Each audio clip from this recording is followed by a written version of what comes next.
Salut chers fidèles abonnés de la chaîne, cliquez pour gagner. J'espère que vous allez très bien. Alors, nous allons continuer de faire la suite logique de nos vidéos.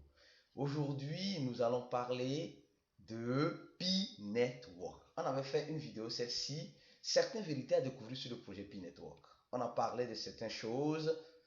Nous avons fait encore une deuxième vidéo, prévision du prix de Pi Network. Certes. Maintenant, nous allons donner la grande et bonne nouvelle à la communauté Pi Network. Oui, la nouvelle tant attendue, tant espérée depuis longtemps. Alors, nous allons aussi profiter dans cette vidéo parler de Binance. Nous allons parler de FTX. Nous allons parler aussi des traders qui sont sur des plateformes d'échange. Alors, sans plus tarder, si vous n'êtes pas encore un fidèle abonné, abonnez-vous et n'oubliez pas d'activer la clochette de notification pour ne rater aucune de nos prochaines vidéos comme celle-ci. Alors, la toute première information, non, on va prendre celle-ci. La toute première information, c'est celle-là. Et on nous dit les adresses liées à Alameda, qui était l'une des entreprises phares de FTX, qui a déclaré faillite, a commencé par échanger ses tokens ERC20 pour le Bitcoin et pour le USDT.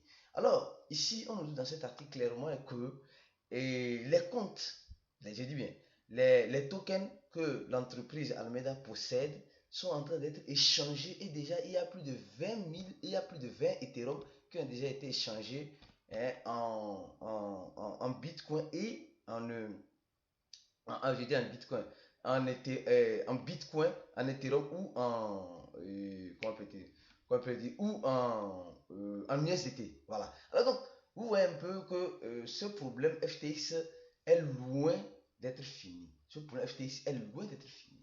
Il y a de la magouille en bas, sûrement. Et ça se sent.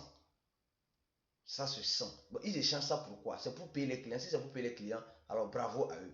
Mais si c'est pour partir pour une fois de bon, alors franchement, bon, ils sont déjà partis. Ils vont encore partir plus que ça. Où ils vont aller? En tout cas. Ah bon, ça c'est la toute première information que je tiens à vous donner. Deuxième information, celle-ci, les gars. Celle-là. Oui, celle-ci. Deuxième information, c'est celle-ci. Le CEO de Binance a alerté récemment sur des failles dans les API qu'utilisent les utilisateurs au niveau des grands échangeurs. Des failles sur quoi? Ça fait la énième fois que nous faisons des vidéos parlant de cela. Ça fait la énième fois. Les gens qui utilisent les robots traders, faites très attention. Ces robots traders que vous utilisez pour vous faire assez d'argent, ces robots traders aussi peuvent vous aider aussi à perdre assez d'argent. Alors, soyez prudents, s'il vous plaît. Parce que semblerait-il que l'une des plus grandes plateformes qu'on appelle 3 Commerce qui permet aux traders de faire des mouvements a commencé par avoir des problèmes. Elle avait subi des attaques hacking. Maintenant, on dit qu'on a découvert une faille qui permet de d'exposer la clé API. Or, la clé API te permet de relier ton compte à leur plateforme afin d'automatiser tes trading. Sincèrement, ça ne sent pas trop bon.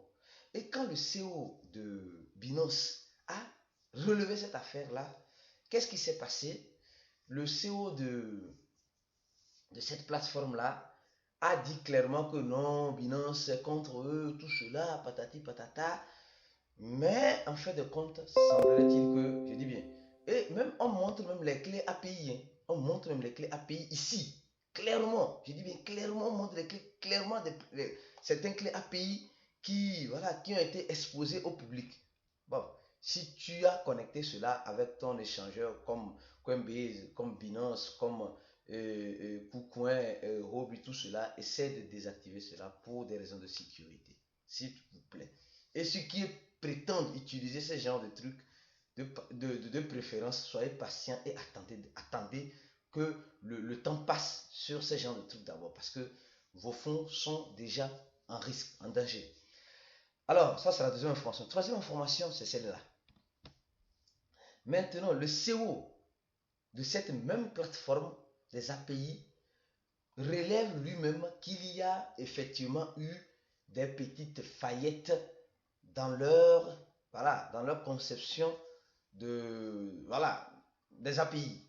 Donc lui-même, maintenant, il dit clairement que effectivement, il y a eu quelques petits soucis, mais bon, c'est pas grand-chose. Ça commence comme cela, que ce n'est pas grand-chose. Parce que, qu'est-ce qui se passe? Eux, ils sont en train d'accuser comment elle peut dire, les clients, que la faute vient des clients, que les clients sont tombés dans du phishing. Tous nous savons ce qu'on appelle le phishing. Donc, que comme les clients sont tombés dans le phishing, donc la faute, c'est les clients, ce n'est pas eux. Or, d'autres informations prouvent que la faute, c'est eux. Le problème vient de leur système. Et maintenant, je suis en train de reconnaître que voilà, il y a quelques petites faillettes. Bon, mais ces faillettes-là, ce n'est pas grand-chose. Hein, vous voyez, c'est pas grand-chose. Bon, mais là, s'il vous plaît, de préférence, prudence pour ceux qui utilisent ces genres de services. Alors, on va revenir maintenant sur Pi. Les gars, effectivement, la grande et bonne nouvelle pour la communauté Pi, oui, on a parlé de Pi ici, on a parlé des données ici. Ici, on a parlé de quoi? Prévision de prix. Ceux qui sont abonnés à cette chaîne ont déjà regardé cette vidéo. Prévision de prix. Et ici, dans nos vidéos, l'avantage du projet Pi, ça il faut le reconnaître, c'est sa force, sa forte communauté. Ça il faut le reconnaître. Et j'ai dit ça dans mes vidéos. Mais il y a certaines informations qui ne sont pas encore claires, qui commencent par se clarifier. Alors je me dois de revenir vous dire ces genres de choses. Je ne suis pas quelqu'un qui dit I et après, quand ça va bien, qui revient, non. Et dire non, je vous dis les choses telles qu'elles sont. Alors, regardez très bien. On nous dit ici que Pi n'a pas encore lancé son mainnet. Pi n'a pas encore lancé son mainnet. Et le prix que vous voyez sur CoinMarketCap actuellement, les gars, soyez prudents. Si vous voulez des informations sur Pi, là, suivez-leur sur leurs réseaux sociaux. Ils ont une forte communauté sur Twitter, je crois plus de 2 millions d'utilisateurs. Sur Twitter.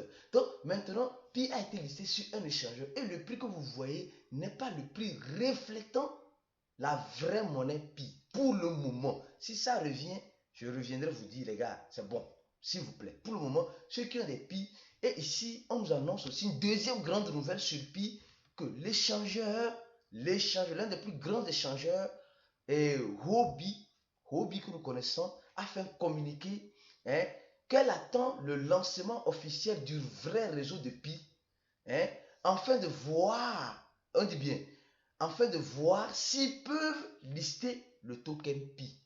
Ils n'ont pas encore confirmé à 100%, mais ils disent qu'ils peuvent, si le vrai réseau, parce qu'actuellement, tout ce qu'ils sont en train de faire, c'est le testnet. Tout ce que Pi est en train de faire, c'est le testnet. Donc, ils veulent voir clair dans cette affaire avant de pouvoir lister Pi. Alors, comme je disais, d'abord, Pi, je disais clairement dans mes vidéos, Pi, on ne peut pas considérer Pi comme une arnaque à 100%. Parce que Pi n'est pas venu prendre l'argent de quelqu'un. Ici, ils ont bien spécifié ça. Pi n'est pas venu prendre l'argent de quelqu'un. Les gens font du soi-disant minage avec leur téléphone.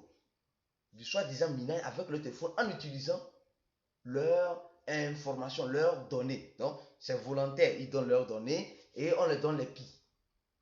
Ça, c'est autre chose. C'est donnant, gagnant. Maintenant, quand je faisais la vidéo de prévision de Pi ici, il y avait certaines personnes qui n'avaient pas aimé. On dit non, le prix de Pi dépasse le Bitcoin.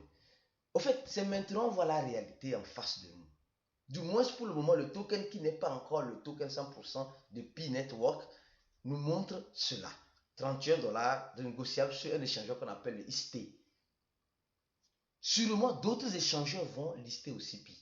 Ça c'est sûr. Parce que, qu'est-ce que les échangeurs centralisés veulent maintenant? Après le gros problème, je dis bien, après le gros problème des sexes, des échangeurs centralisés maintenant, qu'est-ce qui se passe? Ce qui se passe, c'est que ils ont perdu la clientèle. Alors, ils cherchent, parce que c'est le client qui fait valoriser le produit. Donc, comme la clientèle est perdue, qu'est-ce qu'il faut faire? Il faut rentrer et lister les projets qui n'ont pas encore d'échangeur. Et là, ça va pousser. Exemple, les gens depuis actuellement sont poussés pour aller sur l'échangeur où ce prix-là reflète, mais qui ne reflète pas la vraie valeur des Pi pour aller voir. Or, ils disent clairement ici, tu ne peux pas transférer tes Pi sur les échangeurs. Donc pour le moment, ce n'est pas encore, ça c'est juste pour, voilà, pour donner de l'espoir, ou même pour donner, voilà, la joie à la communauté Pi en voyant un prix affiché sur les sites de cotation. Ça c'est déjà bien. Mais on nous disait que non, le prix de Pi est à 31 000 $. Le prix de Pi, actuellement on est en train de voir le prix de Pi, qui n'est pas, bien sûr, je répète encore, la vraie valeur de Pi. Donc attendons le mainnet sorti 100% et que les grands échangeurs, peut-être comme Huobi, peut-être comme Binance, peut-être comme Get, je ne sais pas, listeront et là nous verrons à quelle valeur les gens qui ont soi-disant miné leur Pi sur leur téléphone en version bêta vont pouvoir transférer cela sur ces échangeurs et on verra franchement la vraie valeur, comme nous disait dans cette vidéo, la prévision du prix du projet Pi Network. Alors, je pense que vous avez maintenant compris. Donc, si vous êtes en Pi, n'allez pas chercher à vouloir, non, parce que ce prix que vous êtes en train de voir n'est pas la vraie valeur. Peut-être quand ça va sortir, ça va dépasser la valeur de Bitcoin, peut-être. Mais je ne crois pas trop à ça. Mais ceux qui ont pris le risque, dans le risquage de miner, ils ont eu gain de cause. Ils ont eu gain de cause parce que le listing arrive et on verra vraiment la vraie valeur après le listing.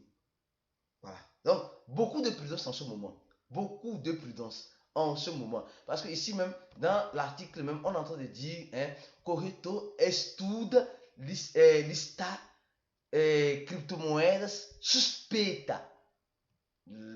L'échangeur est en train d'étudier un possible listage de la crypto-monnaie suspecte. Ce n'est pas moi qui le dis. Ce n'est pas moi qui le dis. Suspecta. Allez chercher, vous allez comprendre. Donc, de la crypto-monnaie suspecte Pi Network. Donc, les choses ne sont pas encore claires. Espérons que le mot suspect puisse sortir et que toute la communauté Pi Network puisse être vraiment plus à l'aise. Mais de toute façon, les gens sont déjà à l'aise. Que ça soit suspect ou que ça soit pas suspect. Et ils disent qu'ils n'ont rien perdu. De toute façon, espérons qu'ils puissent échanger ce qu'ils ont disponibilisé dans l'applicatif bêta. Mes frères et sœurs, abonnez-vous et restez connectés parce que nous allons venir très bientôt avec d'autres vidéos et d'autres informations sur ces chaînes où nous parlons plus de crypto-monnaie. À la prochaine vidéo et ciao!